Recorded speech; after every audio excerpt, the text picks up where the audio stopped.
In the ancient wisdom traditions, fasting was never merely about abstaining from food. It was a sacred practice of purification, transformation, and spiritual awakening. When Jesus ventured into the wilderness for 40 days and 40 nights, he demonstrated the first and most fundamental level of fasting, the fasting of the body. The physical fast is where our journey begins, but not where it ends. Jesus taught that the body is the temple of the Holy Spirit, and like any temple, it requires regular cleansing. When we deny the body its customary nourishment, we initiate a profound process of renewal that extends far beyond the physical realm. The body carries within it not just the foods we have consumed, but the energetic imprints of our experiences, emotions, and thoughts. These accumulate over time, creating blockages in our spiritual channels. Through intentional abstinence from food, these channels begin to clear. The body's innate intelligence activates its self-healing mechanisms, breaking down not just physical toxins, but also emotional and psychic residue that has crystallized in our cellular memory. When Jesus spoke of fasting, he emphasized the importance of doing so without public display. When you fast, do not look somber as the hypocrites do, for they disfigure their faces to show others they are fasting. This teaching points to a profound truth. Authentic fasting is not a performance or an achievement, but a private communion between the individual and the divine. The first hours of a fast can be challenging as the body protests the absence of its habitual patterns. Yet, as one persists, something remarkable occurs. The senses awaken to a new level of perception. Tastes become more vivid, scents more distinct, and colors more vibrant. This heightening of sensory awareness is not merely physiological, it is the beginning of the soul's re-emergence from beneath the layers of material preoccupation. As Edgar once revealed in his readings, the physical body operates according to divine laws of vibration and resonance. When we interrupt our normal patterns of consumption, we create space for these higher vibrations to manifest within us. The dense matter of our physical form begins to attune itself to subtler frequencies, allowing for greater spiritual receptivity. In the Gospel of Matthew, Jesus teaches that man shall not live by bread alone, but by every word that proceeds from the mouth of God. This statement, made during his 40-day fast in the wilderness, reveals the essential purpose of bodily fasting, to remind us that our true sustenance comes not from physical nourishment alone, but from our connection to the source of all life. The fasting of the body creates a state of heightened alertness. As blood sugar levels stabilize and the digestive system rests, mental clarity emerges. The body's energy, normally directed toward the complex process of digestion, becomes available for spiritual work. This is why many of the great mystics throughout history engaged in regular fasting. They understood that the redirection of physical energy creates the conditions for spiritual breakthrough. Jesus demonstrated that the purification of the body through fasting is not an end in itself, but a means of preparation. Just as a musical instrument must be properly tuned before it can produce beautiful music, the physical body must be brought into harmony before it can fully express the divine melody that seeks to play through it. When we fast at the physical level, we begin to recognize the difference between genuine hunger and habitual craving. We discover that many of our perceived needs are merely conditioned responses. This distinction is crucial for spiritual development, as it teaches us discernment, the ability to distinguish between the essential and the superfluous, the eternal and the transient. The physical fast also serves as a powerful reminder of our dependence on God's provision. In our modern world of abundance and immediate gratification, we easily forget our fundamental vulnerability as created beings. Voluntary fasting reawakens us to this truth, fostering humility and gratitude for even the simplest gifts of nourishment. As the body cleanses during a fast, many report experiencing a lightness of being.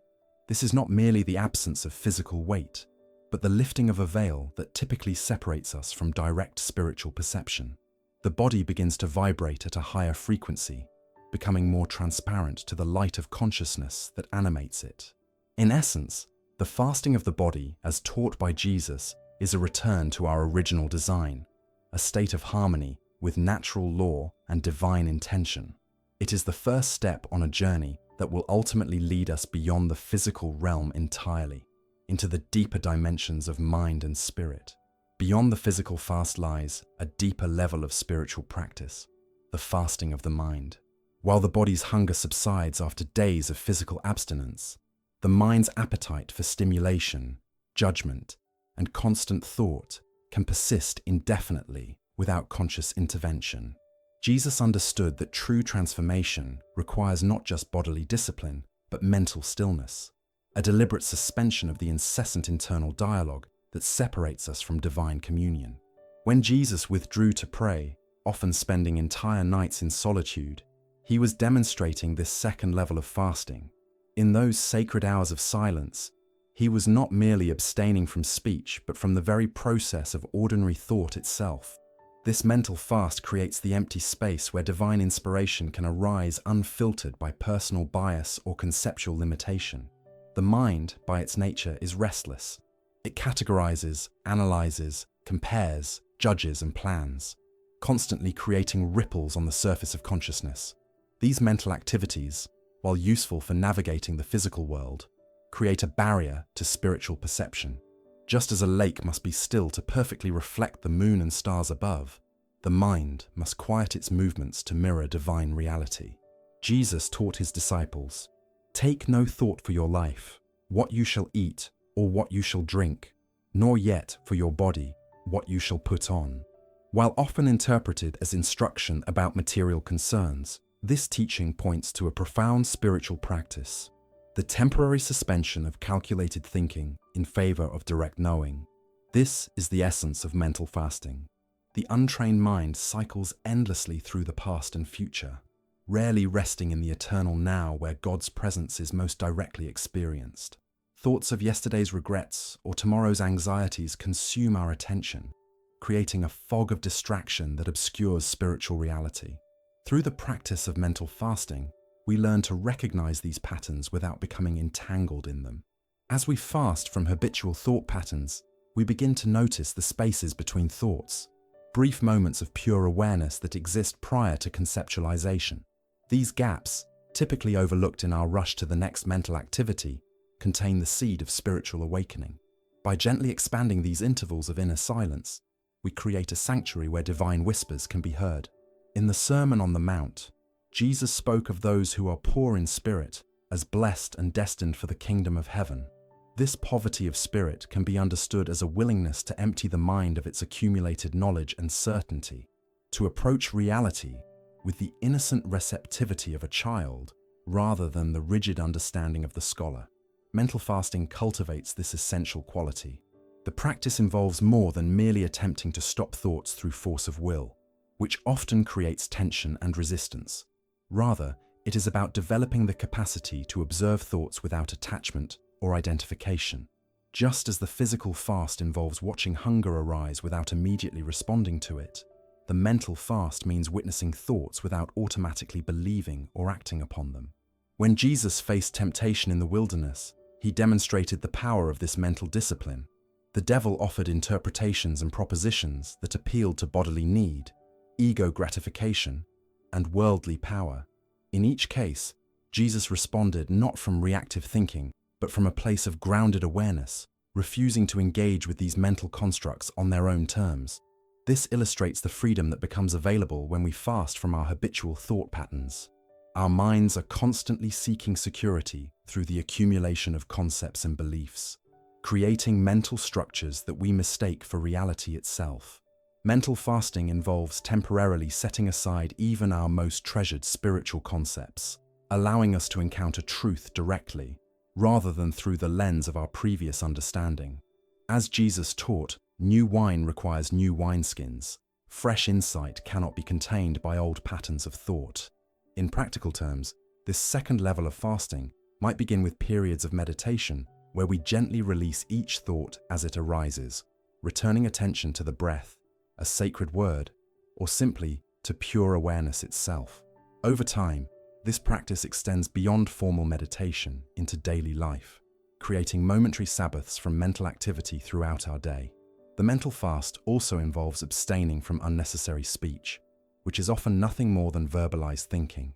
Jesus cautioned against vain repetitions and empty words, knowing that excessive speech depletes the energy needed for inner transformation. In cultivating periods of outer and inner silence, we conserve this precious resource for spiritual work. As this practice deepens, we begin to recognize that many of our thoughts are not truly our own, but conditioned responses inherited from family, culture, and collective human patterns. The mental fast gives us the distance necessary to discern which thoughts serve our highest purpose and which merely perpetuate limiting patterns of perception. The ultimate aim of mental fasting is not permanent thought suppression, but the development of discernment and mental freedom. We learn to use thought as a tool rather than being used by it. This creates the conditions for what Scripture describes as the renewing of the mind, not merely thinking different thoughts, but experiencing a fundamentally different relationship with the thinking process itself. When the mind grows quiet through this practice, an intelligence beyond rational thought becomes accessible, what many mystical traditions call intuitive knowing or spiritual discernment. This is the wisdom that Jesus demonstrated when he responded to complex questions with simple yet profound answers that confounded the intellectual reasoning of his interrogators. Through the disciplined practice of mental fasting, we prepare ourselves for the third and deepest level of spiritual surrender, the fasting of the spirit itself, where even our subtlest attachments to spiritual identity and personal will are released into the perfect unity with divine intention. The third and most profound level of fasting transcends both physical abstinence and mental stillness, reaching into the very core of our spiritual identity. This is the fasting of the spirit, the deliberate surrender of our deepest attachments, including our most cherished spiritual self-concepts and aspirations. It is here, in this radical letting go, that the ultimate communion with the divine becomes possible. When Jesus prayed in the Garden of Gethsemane, "Not my will, but thine be done," he was demonstrating this supreme level of spiritual fasting. In that pivotal moment, facing the crucifixion that awaited him, he released even his natural desire for self-preservation and comfort. This wasn't merely an intellectual acceptance or emotional resignation, but a profound spiritual alignment that transformed his entire being.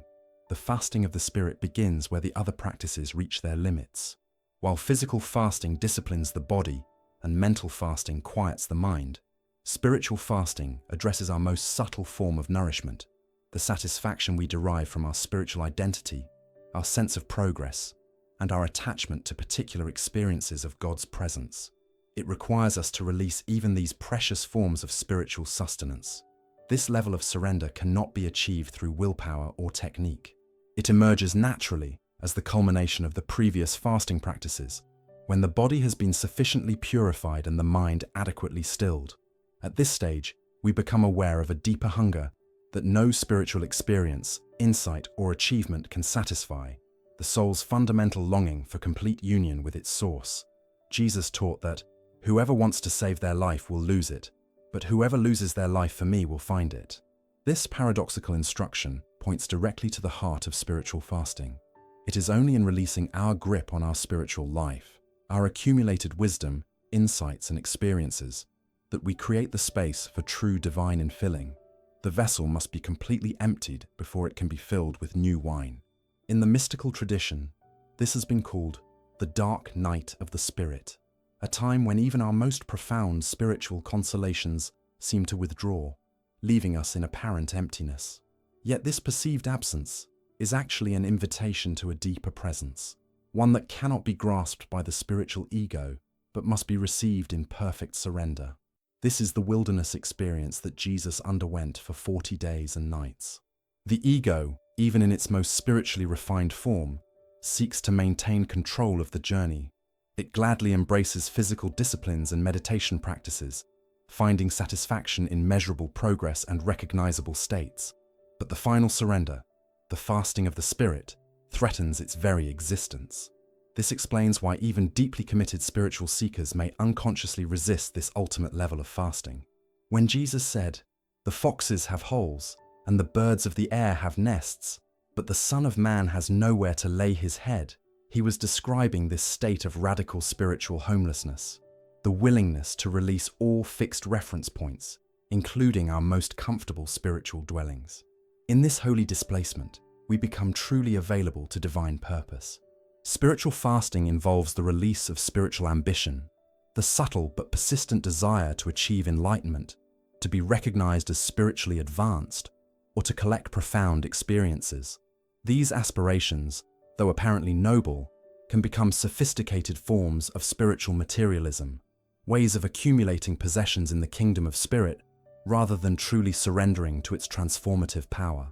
As we engage in this deepest level of fasting, we may find ourselves moved to release cherished spiritual practices, interpretations of scripture, or ways of relating to the divine that have served us faithfully for years. This is not abandonment of the spiritual path, but its maturation, the willingness to let the form of our devotion evolve as our capacity for direct communion deepens. Jesus demonstrated that the ultimate spiritual fast involves the surrender of the very sense of separation between the individual self and God. "I and the Father are one," he declared, pointing to the reality that emerges when all barriers of identification and distinction have been removed through this profound spiritual emptying. In practical terms, the fasting of the Spirit might manifest as periods of apparent spiritual dryness, when our customary ways of connecting with God no longer seem effective. Rather than frantically seeking to restore these familiar patterns, we can recognize these desert times as invitations to a deeper surrender, opportunities to release our expectations about how God should appear in our lives. This level of fasting also involves releasing our attachment to spiritual certainty. The ego craves definitive answers and clear guidelines, but authentic spiritual maturity includes the capacity to rest in mystery, to proceed without complete understanding, trusting in the unfolding wisdom of the divine plan, even when it contradicts our spiritual expectations. The spiritual fast culminates in what mystics have called divine ignorance, not an absence of knowledge, but a transcendence of the knowing mind, an entry into the wisdom that lies beyond all conceptual understanding.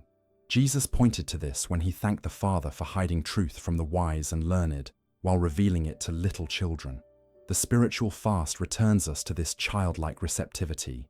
When we fully engage in this third level of fasting, we begin to experience what Jesus described as rivers of living water flowing from within, not spiritual experiences that we attain through effort, but divine life that emerges spontaneously when all impediments have been removed.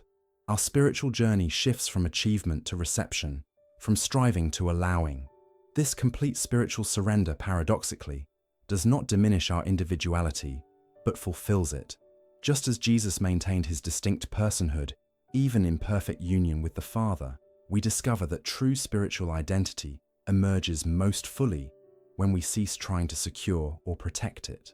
In releasing ourselves completely, we find ourselves held perfectly in divine love. The fasting of the Spirit ultimately reveals that what we had perceived as separate aspects of ourselves, body, mind, and spirit, are in truth a unified expression of divine intention. The physical fast purifies the vessel, the mental fast creates inner silence, and the spiritual fast invites the divine presence to fully inhabit the temple thus prepared. The 40-day fast that Jesus undertook in the wilderness stands as one of the most profound spiritual initiations ever recorded. Far beyond a mere test of physical endurance or demonstration of willpower, this extended period of solitude and abstinence represents the archetypal journey of transformation, the alchemical process through which human consciousness is refined into a perfect vessel for divine expression. When Jesus entered the desert following his baptism, he was responding to the Spirit's guidance into a sacred threshold space, neither fully in the world nor entirely beyond it.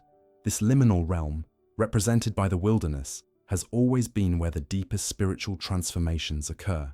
The desert, with its stark simplicity and absence of distraction, creates the perfect conditions for the revelation of essential truths that remain hidden in the complexity of ordinary life. The number 40 in biblical symbolism represents a complete cycle of transformation. We see this pattern in the 40 years the Israelites wandered in the desert, the 40 days Moses spent on Mount Sinai, and the 40 days of rain during the flood in Noah's time. In each instance, what emerged after this period was fundamentally different from what entered it. Jesus' 40-day fast follows this pattern of complete metamorphosis, the transformation of consciousness from human identification to divine realization. During this extended fast, Jesus experienced all three levels of fasting simultaneously. His body was purified through physical abstinence, his mind was stilled through solitude and prayer, and his spirit was surrendered through complete dependence on divine sustenance. This integrated practice created the internal conditions necessary for a profound initiation into his messianic consciousness, the full awareness of his divine nature and purpose. The temptations that Jesus faced near the end of this period reveal the essential challenges that arise at the threshold of spiritual mastery. The suggestion to turn stones into bread represented the temptation to use spiritual power for personal comfort and material gain. The invitation to throw himself from the temple pinnacle symbolized the lure of spiritual spectacle and public validation. The offer of worldly kingdoms depicted the seduction of external influence and control rather than internal transformation. In each case, Jesus' response emerged not from defensive resistance, but from unwavering alignment with divine truth. His replies were not merely scriptural quotations, but living expressions of the wisdom that had been fully integrated through his fasting practice. He had become a clear channel through which divine truth could flow without distortion or diminishment. What is often overlooked in discussions of Jesus' desert fast is that this intensive period of purification was not primarily for his own benefit, but for ours. He was establishing a template of transformation that would become accessible to all who would follow his path. The Gospel account tells us that after this period, Jesus returned in the power of the Spirit, indicating that something fundamental had shifted in his energetic constitution and spiritual capacity. Ancient wisdom traditions, as reflected in the writings of Edgar, suggest that during extended fasting, the electromagnetic field of the human body undergoes significant recalibration. The reduction of physical density through abstinence from food allows for greater permeability to subtle energies and spiritual influences. Jesus' fast can be understood as the deliberate creation of these conditions, preparing his entire being to become a perfect conduit for divine power. The desert fast represented a conscious withdrawal from the collective thought forms and energetic patterns of human society, a necessary step for anyone seeking to embody a new paradigm of consciousness. By physically removing himself from the social matrix and suspending his participation in normal patterns of consumption, Jesus created the space for a direct download of divine intelligence unfiltered by cultural conditioning or collective belief. This extended fast also served to reset Jesus' relationship with time itself. The normal markers of daily life, mealtimes, social interactions, conventional work, were suspended, creating an experience of timelessness that mirrors the eternal now of divine reality. This altered relationship with time is essential for prophetic consciousness, allowing access to insights and awareness that transcend the linear limitations of ordinary perception. When we understand the profound purpose of Jesus' fast in this light, our own fasting practices take on deeper significance. Rather than seeing fasting merely as a discipline for physical health or spiritual merit, we recognize it as a deliberate participation in this transformative template, a means of recalibrating our entire being to resonate more perfectly with divine intention. The culmination of Jesus' fast was not the overcoming of temptation, but the establishment of a new baseline of consciousness, one in which the artificial separation between human and divine had been dissolved. This is why, immediately following this period, he could declare with absolute authority that the Spirit of the Lord is upon me, and begin his public ministry of teaching and healing with unprecedented power. What Jesus demonstrated through his 40-day fast was that the human organism, when properly prepared through intentional purification, can become a direct expression of divine consciousness on earth. The limitations that we typically accept as the boundaries of human potential are revealed to be conditional rather than absolute, dependent upon our alignment with divine law rather than fixed by biological necessity. This understanding illuminates the deeper meaning behind Jesus' statement that his followers would do even greater works than he demonstrated. The fast in the wilderness was not merely a personal achievement, but the activation of a transformative pathway that would become increasingly accessible as human consciousness evolved. Each person who engages in authentic spiritual fasting participates in, and extends this evolutionary process. The desert experience also reveals that genuine spiritual power emerges not from accumulation, but from elimination, not from acquiring special abilities or knowledge, but from removing the obstructions to the divine life that already seeks expression through us. Fasting accelerates this process of removal, dissolving the physical, mental, and spiritual blocks that inhibit our perfect resonance with divine intention. In the years since Jesus walked the earth, countless mystics and spiritual seekers have followed the pattern established by his 40-day fast, discovering through their own experience the transformative potential of this integrated practice. While the specific form may vary according to individual capacity and divine guidance, the essential elements remain consistent: the purification of the body, the stillness of the mind, and the surrender of the spirit. The hidden purpose of Jesus' fast, then, was nothing less than the inauguration of a new possibility for human consciousness, the demonstration that through intentional alignment with divine law, we can transcend the limitations of our conditioned nature and become conscious participants in the evolution of life on Earth. This is not mystical theory, but practical spirituality of the highest order, the revelation of our true potential as beings created in the divine image. As we conclude our exploration of the 3 levels of fasting according to Jesus, we recognize that this practice, in its fullest expression, represents not merely a spiritual discipline, but a comprehensive approach to human transformation.